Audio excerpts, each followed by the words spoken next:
Saya ingin bertanya, maksud dari Mazmur 127 ayat 2, Pak. Sia-sialah kamu bangun pagi-pagi dan duduk-duduk sampai jauh malam, dan makan roti yang diperoleh dengan susah payah, sebab ia memberikannya kepada yang dicintainya pada waktu tidur. Apa maksudnya, Pak? Ya, apakah itu berarti bahwa berkat datang saat kita tidur?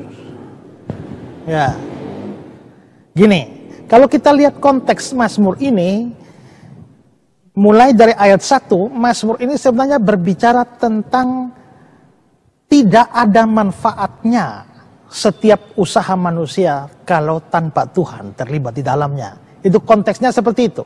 Seluruh pasal itu, ya.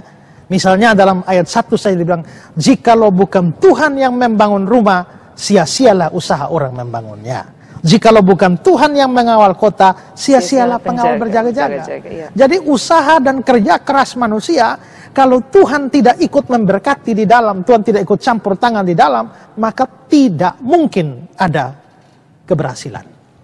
Nah, itu inti Mazmur itu seperti itu. Karena itu kalau di ayat 2 dikatakan sia-sialah kamu bangun pagi, kerja banting tulang seperti orang Yahudi yang memang pergi pagi pulang sore. Dan baru sore setelah mereka pulang, ya mereka boleh menikmati makanan mereka yang enak di rumah mereka. Tapi ayat ini berkata bahwa dia memberikannya kepada yang dicintainya pada waktu tidur. Ini tidak harus diartikan bahwa berkat itu datang saat kita tidur.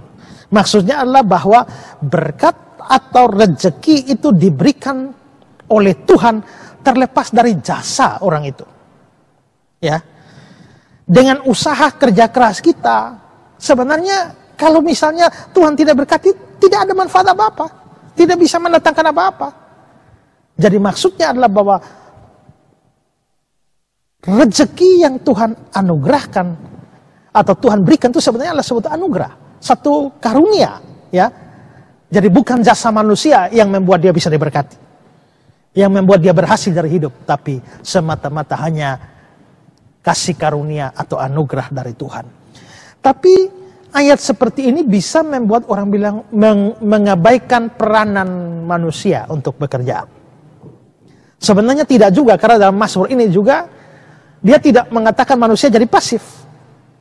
Kalau kita melihat misalnya ayat 1 ya, jikalau bukan Tuhan membangun rumah, sia-sialah usaha orang membangunnya. Berarti ada usaha orang untuk membangun. Jikalau bukan Tuhan yang membangun rumah, sia-sialah usaha orang membangun. Orangnya membangun. Kalau orangnya tidur terus, tidak jadi bangunan. Ya. Jikalau bukan Tuhan yang mengawal kota, sia-sialah pengawal berjaga-jaga. Pengawalnya harus berjaga-jaga. Tapi kalau pengawal berjaga tanpa Tuhan, ya sudah, tidak ada arti apa-apa. Ya. Tapi kalau Tuhan mau memberikan keamanan, ya harus dibarengi dengan pengawalnya berjaga-jaga. Nah, karena itulah maka diberikannya, dia memberikannya kepada yang dicintai waktu tidur, itu bisa menimbulkan kesan mengabaikan peran manusia. Karena itu ada komentar menarik dari Mary Barth dalam bukunya, buku tafsirnya tentang Mazmur ini. Saya mau bacakan komentarnya Mary Barth ini dalam bukunya. Dia mengatakan begini, penerjemah Yunani nampaknya takut kalau seseorang mau mencobai Allah dan menunggu tanpa usaha untuk melihat apakah ia dikasihi Allah dan diberkati sekalipun dia tidak bekerja. Kita pun mengenal orang yang pernah sakit parah atau ditimpa kemalangan dan ditolong keluarganya. Dan meskipun dia sudah sembuh, dia masih mengharapkan perhatian yang berlebihan. Sikap ini dikatakan regresif.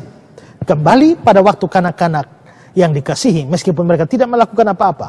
Untuk mencegah salah paham yang berbahaya itu, penerjemah Yunani mengatakan bahwa Tuhan mengaruniakan tidur atau istirahat yang menyegarkan pada orang yang lelah karena kerja. Hal ini pun tepat. Orang yang mempercayakan diri dalam usahanya kepada Tuhan dapat tidur lebih nyenyak daripada orang yang terus-menerus hanya berangan-angan. Amsal pasal 3 ayat 24. Ya. Jadi memang ada sebuah peringatan supaya tidak menjadikan kalimat itu menjadi dukungan bagi kemalasan. Ayat itu hanya mau berkata bahwa semua rezeki kita, semua berkat kita sebenarnya hanya karunia Tuhan yang harus disyukuri. Kita boleh bekerja, tapi itu ada karunia Tuhan di dalamnya. Ya.